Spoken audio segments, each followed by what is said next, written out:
along with Bruce McReynolds, have the pleasure of serving as co-chapter coordinators of ACAP Guilford County. On behalf of the ACAP Guilford County leadership team, we would like to welcome you to tonight's presentation entitled Living with a Parent with Alzheimer's or Other Dementias. ACAP Guilford County programs are presented the third Thursday of each month at 7 p.m. You can visit the upcoming events section of the ACAP community website at acapcommunity.org to view the presentations. Also, be sure to subscribe to the ACAP community YouTube channel and hit the bell notification button to be notified when new videos are posted. We hope that you will join us for our upcoming programs. In March, we will be hosting a program entitled Supporting a Loved One After Hospitalization. In April, we will talk about strategies for effectively managing medications. And in May, our conversation will center around communicating with someone with living with Alzheimer's and other dementias. If you would like to be notified of upcoming programs, you can also email us at acapguilfordcounty@gmail.com to get on our mailing list. We invite you to visit the ACAP community website for information on upcoming programs from all of the ACAP chapters. You can also take advantage of expert-led content in our podcast library found at acapcommunity.org. In order to bring our programming to you at no cost, we have some really great organizations that have stepped up to sponsor our activities and monthly programs. In Guilford County, our annual sponsors that make all of our chapter activities possible include 3 core sponsors: Providence Place, Griswold Home Care, and Health Team Advantage, and we would like to thank each of them for their support. I would like to introduce our program sponsor for tonight's event, Pennyburn. We would like to welcome with us this evening Sarah Barker, Director of Development and Community Relations. At this time, I would like to turn the program over to Sarah so that you can hear more about the services their organization has to offer. Well, thank you, Ashlyn. Good evening. It's so nice to be with you all this evening, and I hope that the program for you tonight is helpful and educational. I am with Pennyburn. Those of you that know Pennyburn may think of us as Merrifield. We've been Pennyburn at Merrifield for many years. Our official name is Merrifield Inc., and we now go by Pennyburn. So that is still part of our name. We were founded by a Catholic congregation of sisters from Ireland and England, from an order called the Poor Servants of the Mother of God. These sisters came to High Point in 1947 to begin the ministry of caring for senior adults who were without financial resources. Over the years, the scope of care grew, and today we serve over 450 residents as a continuing care retirement community, or CCRC. We have a 72-acre campus in High Point, and we have 131 independent living apartments, 49 independent living cottages, 24 assisted living apartments, 24 assisted living memory support beds, and 125 skilled nursing care beds. We are currently under expansion, and we're adding an additional 42 independent living apartments. We are expanding and enhancing our wellness center, our dining program, our clinic, arts and crafts. We're adding a small theater and meeting spaces.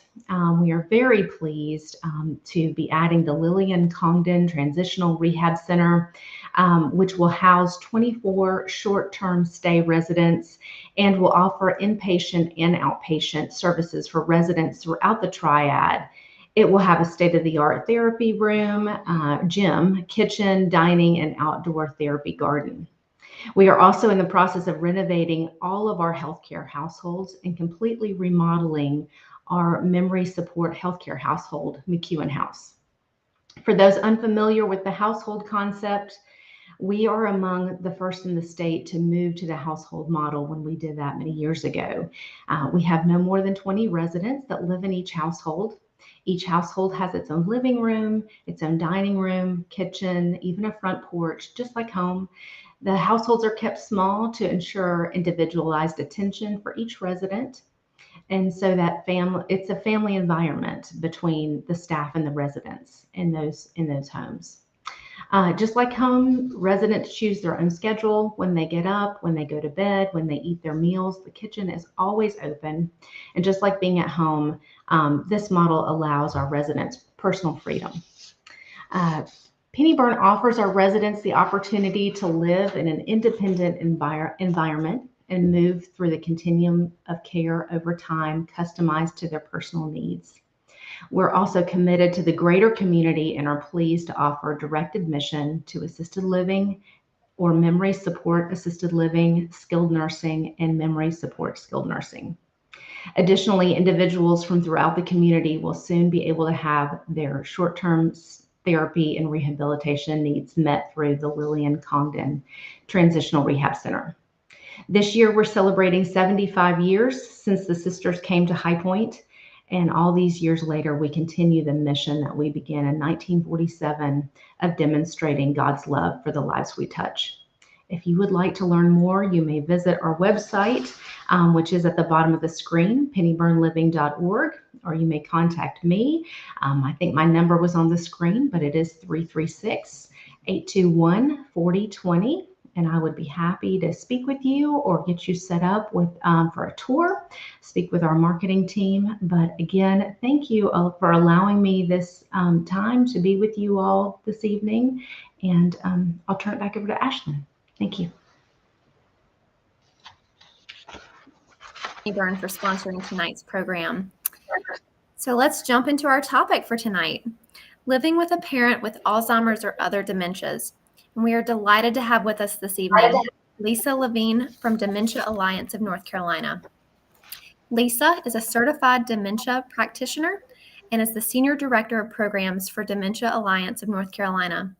She is responsible for educational outreach and the implementation and evaluation of Dementia Alliance's programs and services. Lisa collaborates with government agencies, colleges, other nonprofits, faith-based and service-related organizations to implement the mission of Dementia Alliance of North Carolina, which is to provide support, services, and resource information to North Carolinians with dementia, their families, and the community at large. After graduating college, Lisa began working in skilled nursing facilities as an activity director. It was there she learned how passionate she is about assisting people with dementia and their families. Over 30 years have passed, and she continues to work toward improving the quality of life for people living with cognitive impairment and dementia. Thank you, Lisa, for joining us tonight. And at this time, we'll turn it over to you for a presentation. Thanks so much, Ashlyn, and thank you to Bruce also and ACAP for inviting me this evening. I'm excited to be here to talk a little bit more about what it's like to live with someone with dementia at home.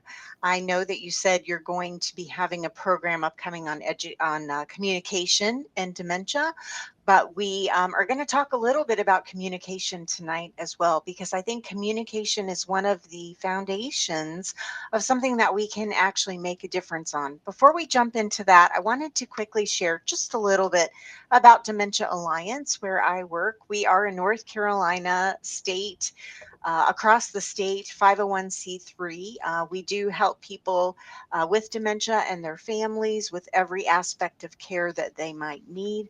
We have a lot of education programs on YouTube, collaborating with partners like ACAP. And also we do monthly webinars that are usually free or very low cost for family members. So you can visit our website, and I know that will be at the bottom of the screen. It's just dementianc.org for more information on those programs. And I did want to encourage people during the talk tonight, if you have any questions, please feel free to go ahead and type those in the chat as you think of them. And we'll either cover them at the time or we'll get to them as quickly as we can. So living with a parent with dementia is difficult. Living with a parent in general can be difficult. And when we add dementia into that mix, it can create a lot of challenges that we maybe never thought that we would have before. One of the foundations of any relationship, whether it be between Ashlyn and myself or me and my mother or whoever, is communication. And communication really does come in a lot of different ways. We need to keep these in mind as we're interacting with our loved one with dementia. So it's not only what we say, it's how we say it, and then it's our facial expression, the gestures that we use, hand signals and things, and the cues that we use. And those are visual cues, physical cues, and tactile cues. And we'll talk a little bit more about those, but all of those are going to play in to how we can help our loved one at home, and also maybe how we can diminish stress or make situations a little bit better as they come along. Now, I am going to talk a little bit about some work that Teepa Snow, who is outstanding in the field of dementia, has done. And one thing that really stands out is her positive physical approach. And this is not something that is innate. We have to practice this, but it really is important. Even if we're coming up to speak to someone who knows us, someone who's in the early stages of dementia, maybe a parent, someone like that. We want to make sure that we set a good tone from the start for our interaction. One of the things that we need to do is make sure that we're coming from the front of the person. So you and I are face to face right now and you can see me, but if I came up from behind you back here, um, you wouldn't be able to know that I was coming. I might startle you, and that would set us off on the wrong foot.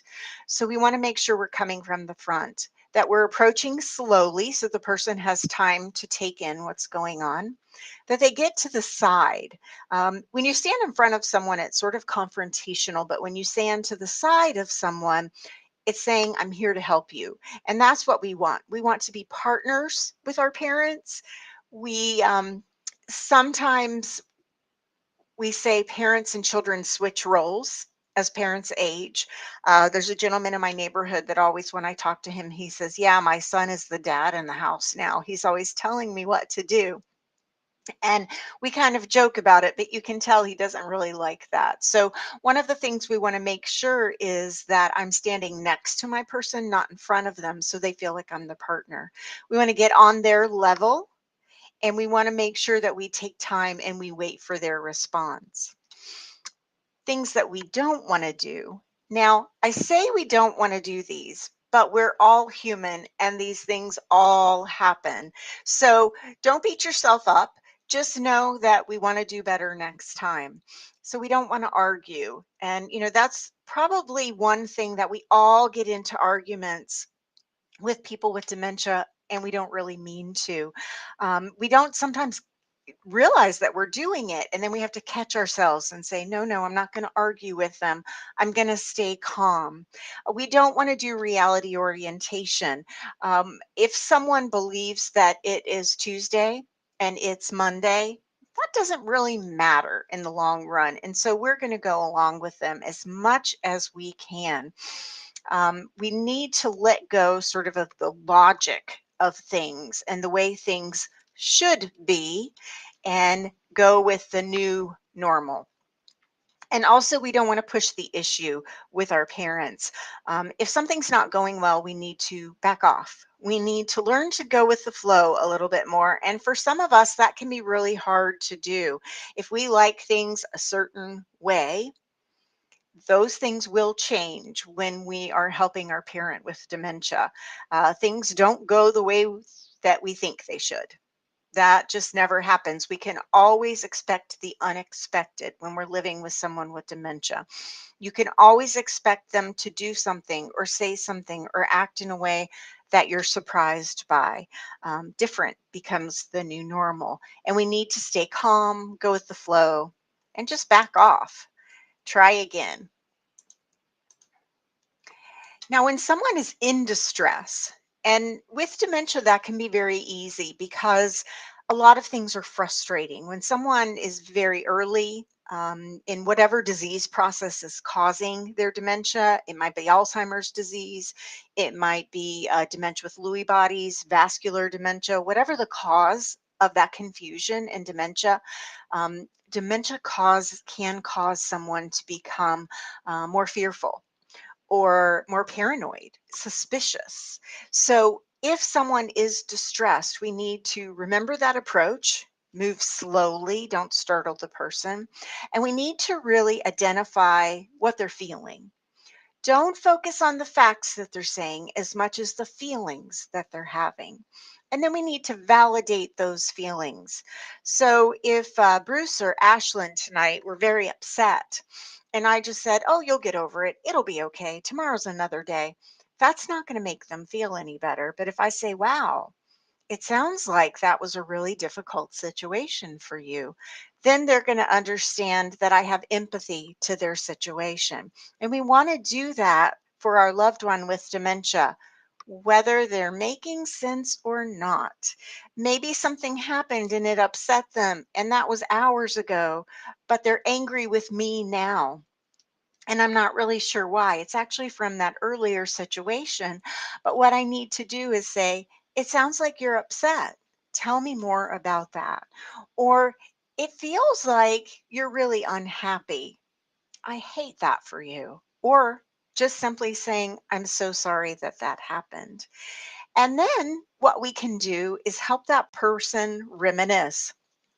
Who better than our own family to know those old stories and those old jokes from our past? So, if your parent with dementia is kind of lost and they're not sure where they should be, and they're upset, or maybe they're even looking for their parents or someone who has already passed away, we can reminisce with them. "It sounds like you're really missing your mom.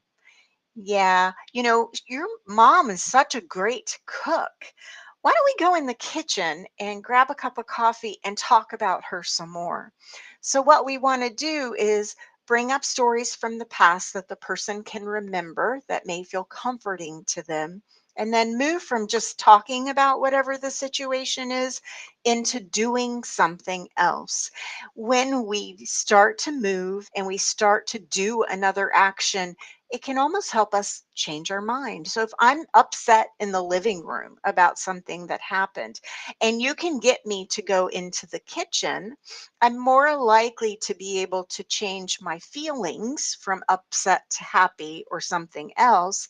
If you're encouraging me and you're remembering stories about me and my mom baking cookies when I was a young girl. So that can very much help me go from being distressed to feeling better and feeling comforted. Other overall strategies to keep in mind. We really do need to simplify. Routine, habits, structure are all very important for the person with dementia. So if we can help them keep to a schedule, maintain their environment, and help them engage in activities that are comforting to them, that they remember that they can do well, but still keeping things simple, we can help them feel more comfortable in the environment. And that makes it easier on us as a caregiver. Um, we talked about redirection a little bit, and this is sort of doing the same type of activity but in a different manner. So, we're going to continue to talk about your mother that you miss, but we're going to do that in a little bit of a different way. Instead of saying, "I don't know where she is," or the opposite, which would be, "Your mother died many years ago," both of which is really going to upset my mother.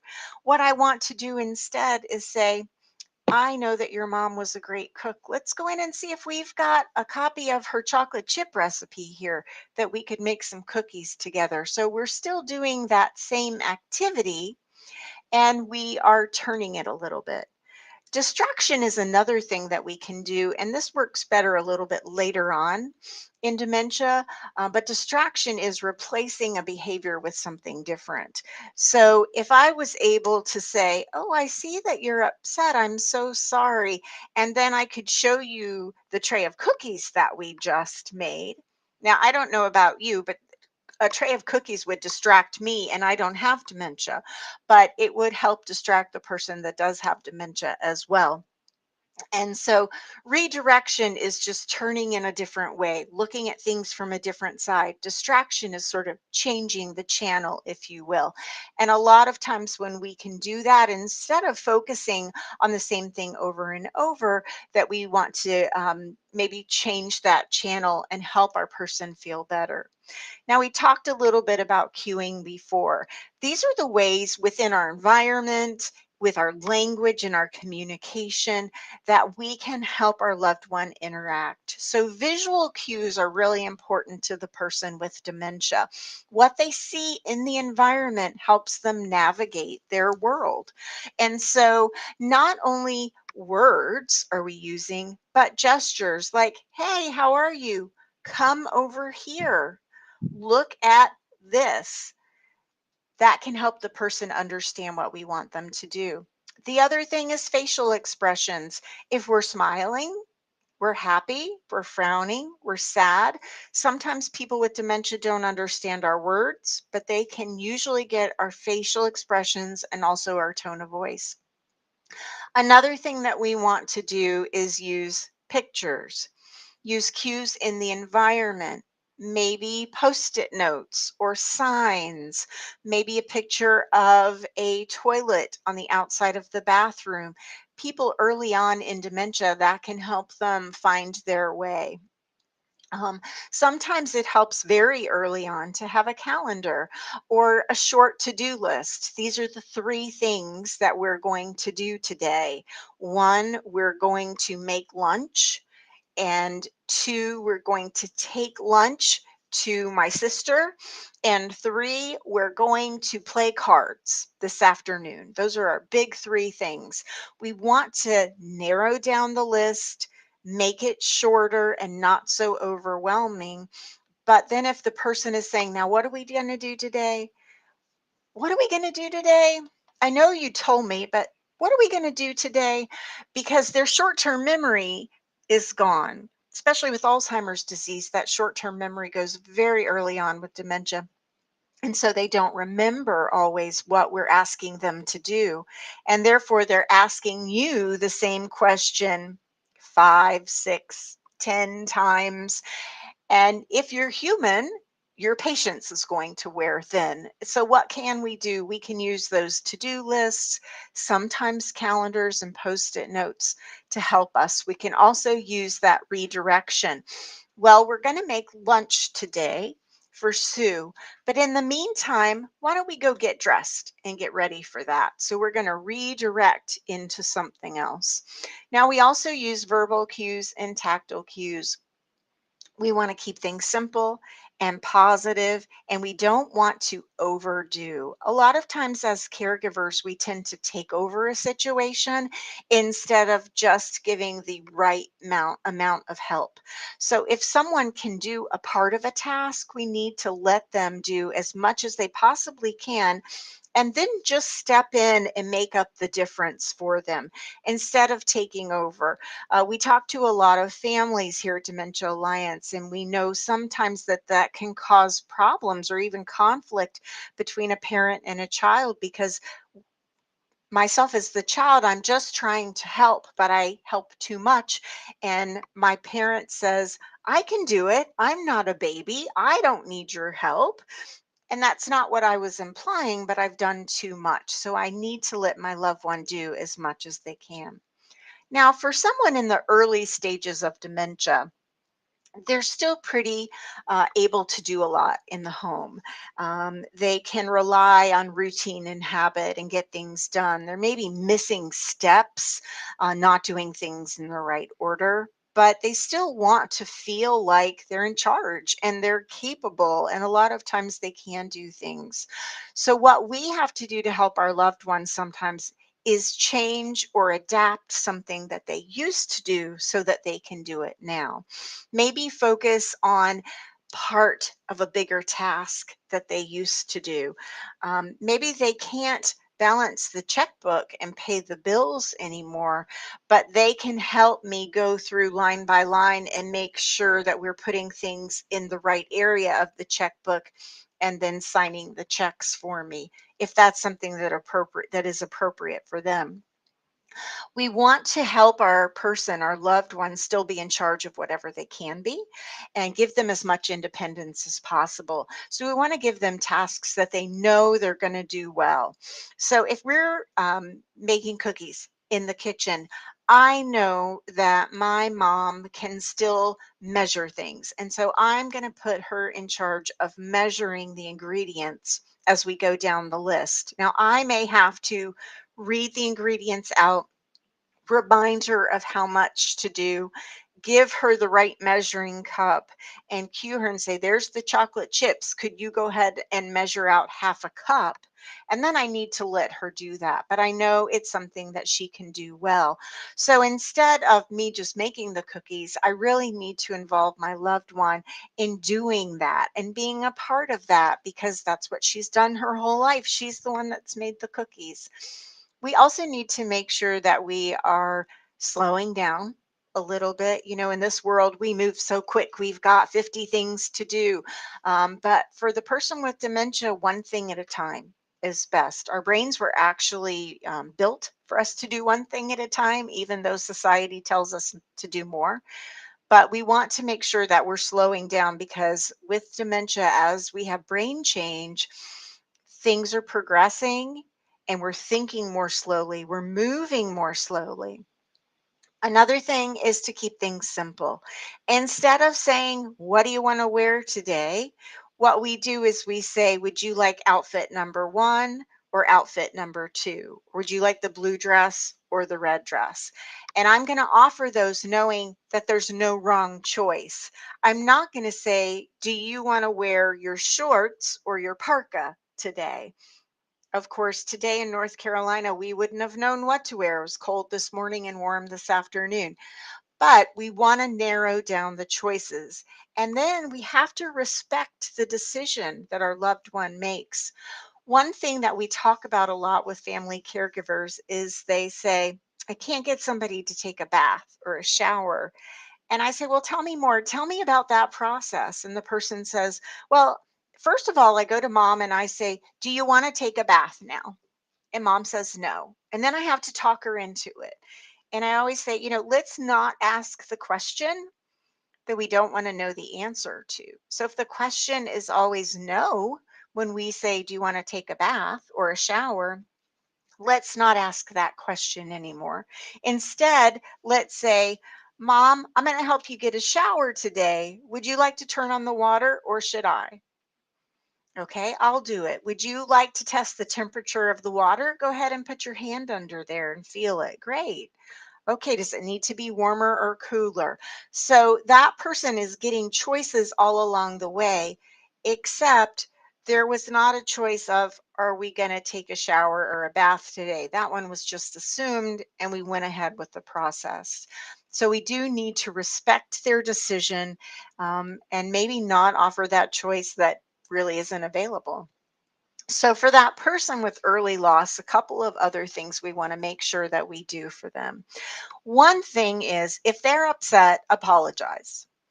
It doesn't matter if you've done something or not, apologize. It doesn't really matter what they're upset about. Apologize. I am so sorry that happened. I am so sorry you feel that way. Because if we don't, and we don't show our empathy, and we're not on their side, we're going to have problems down the road. Somebody's going to be upset. Somebody's not going to want to go along with anything. They're going to be in a bad mood later. Whatever the circumstance is going to be, it's much easier for us as a caregiver to go ahead and say, if I were in your shoes, I would feel that way too. I'm so sorry that that happened, or I'm so sorry that you feel that way. We want to make sure too that, again, we're being friendly, but we're not being bossy. We don't want to take over for our very independent parent, even if they can't do a task anymore. If they've always been able to take a shower or a bath by themselves and they can't do that anymore, we don't want to say, you really have a lot of losses and I need to do this for you because you can't anymore. We could say something like, let me help. I'm here. I love you. Let me help. That kind of thing. We can also say, let's give it a try and see how it works. Maybe it doesn't work, but let's try it and see. Trying something is a lot less commitment for someone than we will do this. So let's try it this one time and see how it goes. It's much easier to say yes to. Also, we want to rely on old routines and habits. So if I know that my mom has always put oil of Olay on her face before she goes to bed at night, I can hand her the bottle of oil of Olay and she can do that on her own because it's something that she's done, for 50 years. So rely on those routines and habits to make your person be successful. That way, we're not getting into fights, arguments, challenges. And as the caregiver, it's those little arguments and those little moments of discord all day long that wear on us.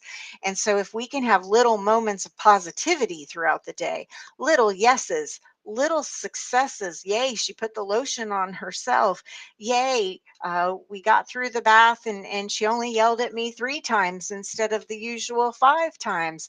We have to take those little bonuses as we get through the day and say, okay, we did all right today. We got a shower. That was, maybe we didn't do anything else, but we got our shower today. So that was good. And we want to go with the flow. It doesn't have to be the way it's always been, even if that routine and habit has been a certain way and we're doing something different now, as long as things are okay and nobody's getting hurt and we're having a good time and eventually we get things done, then that's all right. And we go with the flow, like the river there. Now, the person that has moderate loss or a little more confusion, maybe has had their dementia, their Alzheimer's, their Lewy body dementia, their vascular dementia longer, they're going to be making more mistakes in their daily care. They're going to need more help than we've been providing. But what we want to make sure that we're doing is not pointing out the mistakes that they're making. So, for example, if someone's getting dressed and they put their clothes on in the wrong order, or they have a sock on one foot and not a sock on the other foot, and saying, instead of saying, well, what did you do? How did you mess that up? Let's try and find a way around that. Maybe we say, oh, well, it looks like your socks don't match. Maybe we should take this one shoe off and fix that for you because I know that you like your socks to match. So we're not pointing out you didn't do this right. We're finding a way to make it correct.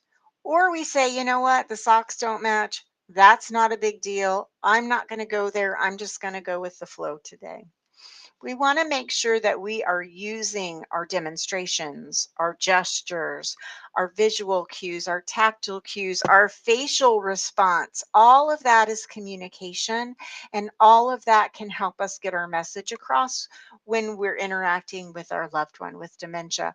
If they're not understanding our words anymore, we want to slow down, use less words, and rely more on our nonverbal communication, our facial expression, our gestures, those kinds of things. Pointing to ourselves, I'm going to brush my teeth. Will you brush your teeth too? And show the person the toothbrush so that they understand more of what we're saying. Now, even though this person has more problems, they still don't want our help because people with dementia lose the ability to have introspection. So they don't understand, at some point along the way, they don't understand they actually have a problem. They don't see that they have a problem. They're not able to do that anymore. And so they don't necessarily want you touching them or caring for them. And so a lot of times, especially for this moderate loss, if we can hand them objects instead of touching them, instead of touching the person, that can help. If we can give them the object and show them what to do. So for example, if I can hand my mom her toothbrush and I can brush my teeth at the same time, she can copy what I'm doing. If I put the toothbrush in her hand, touch her hand and say, we're going to brush our teeth, then I pick up my toothbrush and I start brushing my teeth and I show her, she can probably copy that and brush her teeth as well. So instead of me having to give her a lot of direction, using a lot of words, I can use the toothbrush to touch her hand, my hand to touch the toothbrush, and then some demonstration and help her along and make it be a positive thing instead of a, here goes my daughter telling me what to do again. Another thing that we can do is, showing someone on ourselves. So maybe I'm going to show someone that I'm going to button my clothes and then I'm going to button their clothes. But that way they have the idea of what I'm going to do to them before it happens. Now, how do we help these folks? We need to really think about with dementia what we call so what behaviors. Is it worth the battle that's going to ensue?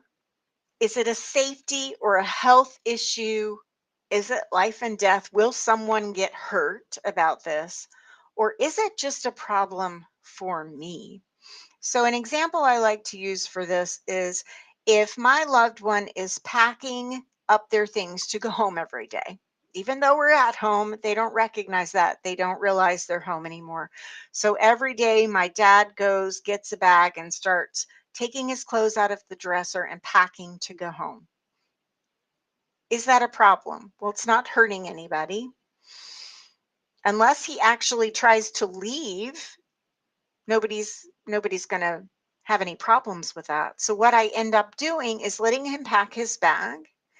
And then as he gets out of that, he gets tired, he gets distracted, he goes and does other things. At some point when he's not there, I put the clothes away. And then tomorrow, and then he's forgotten. And then tomorrow, guess what? He packs the clothes again. But it actually gives him something productive to do. And he has a purpose. But it's something that I can say, so what? He's packing his clothes. At least it's not a problem. And that's okay. At this stage, too, we want to provide more subtle supervision. Folks still realize we're watching. So we want to be careful in how we're noticing things. If we think mom's not taking a shower, but we're not sure, we may need to go in and see if the water was turned on in the bathroom or if the towel is wet. Things are moved around in there. Sometimes like we might do with a younger child, not saying our person with dementia is acting like a younger child, though sometimes we may feel like that as a caregiver. But we have to provide we want to give them independence, but we also want to give supervision. So we have to tread that line very lightly. And I also wanted to make sure we talked about using the environment to cue what we want to happen. So if there are things that are okay for our person to use, we want to leave those out on the counter. If there are things that perhaps they shouldn't use, they shouldn't get into, maybe we need to put those things away. If my person can no longer take their medications safely because they don't remember if they've taken them or not and they take too much, I maybe need to put those medications away so that they don't have easy access to them.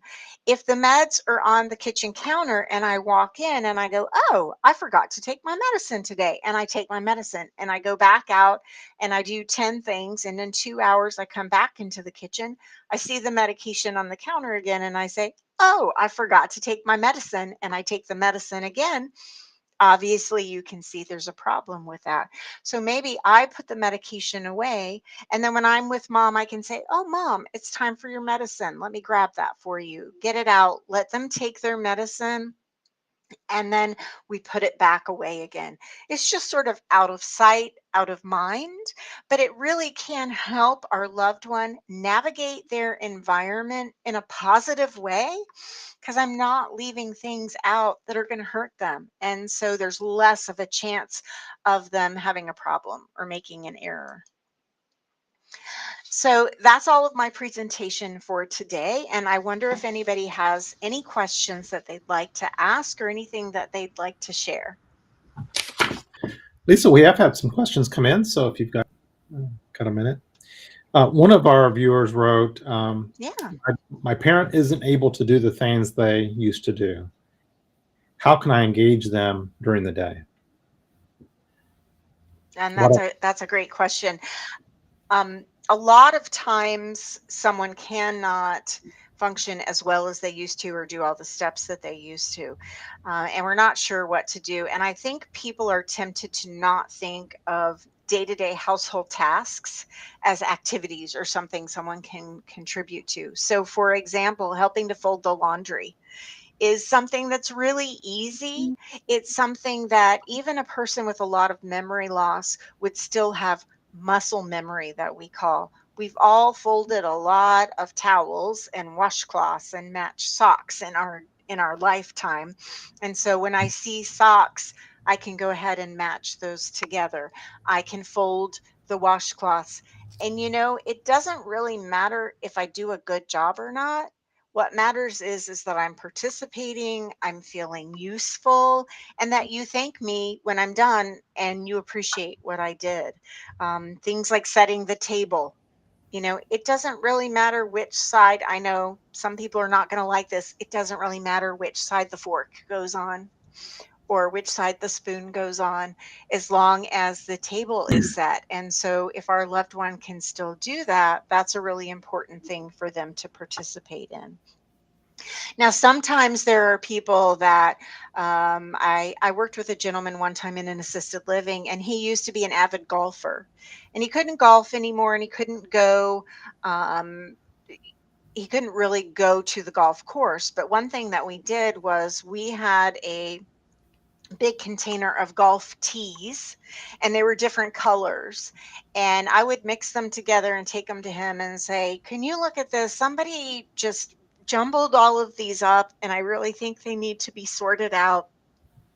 And he would kind of grumble at me and mumble, but he would sort the golf tees for me. And I would thank him so much for that. And I would put them away. And next week I would bring them out again. And because he had dementia, he didn't remember that he had done that.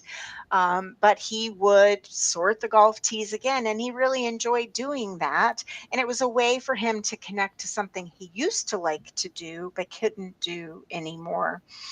One other example would be some gentlemen that I worked with in a different assisted living used to love to fish. We weren't able to take them out fishing at the time, but I got a tackle box and made sure everything inside the tackle box was safe, no pointy hooks or anything. And I took them and I said, hey guys, I've got a new guy that I'm dating, and I'd like to impress him, and he likes fishing. Can you teach me about some of the things in this box? And one of the gentlemen said, well, sure, I can. And he started telling me what the things in the tackle box were. Of course, another one told me that I was dating the wrong guy, and another one told me that it was just silly, but everybody had an opinion on it. And the gentleman that was teaching me really enjoyed sharing his knowledge about the different flies and lures. And it gave him a great sense of purpose that he was really helping me out. And it gave us a really nice time to interact in a positive way. So we can look for those little moments where we can connect, and we can adapt things that people used to do, take just a section of it, and provide a new activity for them. Great question. Okay. Got a couple questions come in relative to kind of looking for resource. One question was seek a healthcare provider when I already know that my parent has memory issues.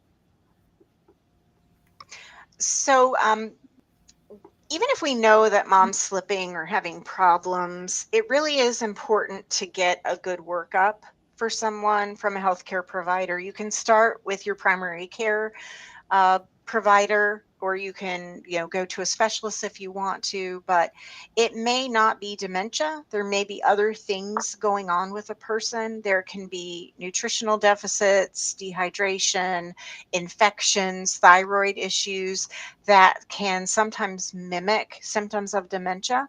So we want to rule those out.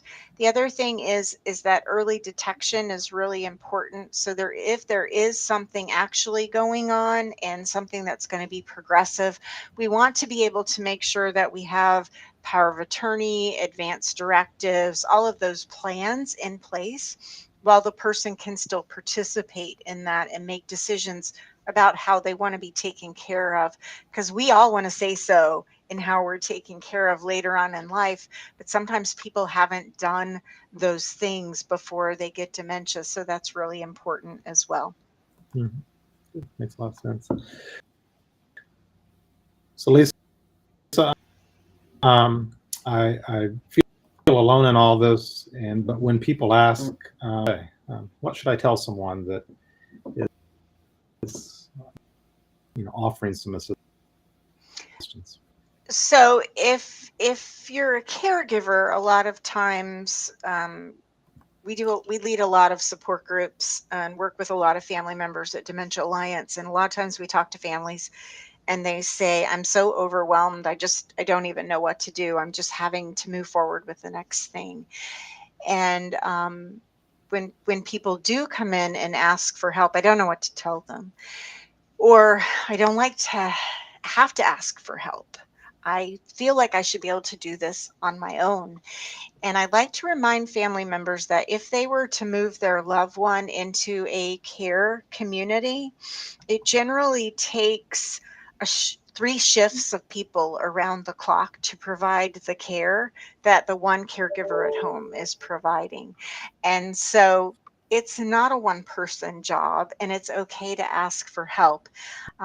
That being said, some simple ways that we can do that: maybe create a to-do list in the kitchen of things that need to get done. Write on it the day the trash can needs to be taken to the curb. Keep a grocery list so that if people call and say, I'd like to do something for you, maybe you could say, when you run to the grocery store next time, could you pick up a loaf of bread for me? One less trip that you have to make. Or maybe when they come over, they don't even have to ask you because they know that the trash cans go to the curb on Monday night. And so they can just come over and take your trash can to the curb without even having to ask you and you having to say anything. And it can just be an automatic thing like that.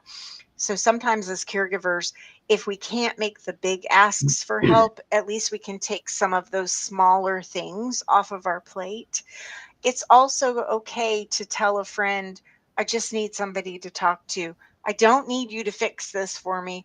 I just need to talk. Well, can you do that for me? And everybody wants to help. All of us want to help other people. So, of course, somebody's going to say, yes, I can do that for you. Can you share with us some of the resources that you know of that might be in our community or maybe in all communities that be somewhere where we could reach out to if our family member has dementia? Definitely. Well, Senior Resources, Ashlyn is with, is a great resource. And I know your home care agency, Griswold, is a great wealth of knowledge. I think sometimes people don't realize that just because it's a home health agency or it's an assisted living, I can't just call and ask questions. And you can. You can call and say, I just have some questions about aging or that kind of thing. So you can reach out to those people in the area. You can always call Dementia Alliance. We have dementia navigators, social workers, and other professionals who are here just to talk you through situations. And another thing that I know all of our agencies do really well is to glean what you really need and point you to the exact right agency that you need that from. And one thing that I do know that's really important is support groups. And we have a listing of support groups all over North Carolina on our website. Support groups can be a great resource for people. And there you're learning from other caregivers who may share information with you that you may not hear from the professionals. Lisa, this information has been so helpful. And that's one of the things about ACAP is that we hope that people will find support here in this community as well. Bringing expert speakers on each month, just like yourself, we found that we're addressing a lot of topics that caregivers often have questions about. And so we hope that individuals will tune in each month on these different topics, but also the programs that other ACAP chapters are offering as well. These programs will stay available. So any of the information that Lisa has shared with us tonight, you can continue to go back and view this video at a later date. It will stay on the ACAP website and ACAP YouTube channel. So just know that the information is still available. So Lisa, we thank you for taking time out of your schedule to be here with us this evening. So thank you for sharing your expertise with us. Thank you And- all so much. And again, we want to thank Penny Byrne for being our sponsor tonight. Thank you all for taking time to be with us. We hope that you found this presentation to be helpful, and we hope that you'll join us again in March. We hope that everyone has a wonderful evening, and stay safe. Have a great night. Good night, everyone. Good night.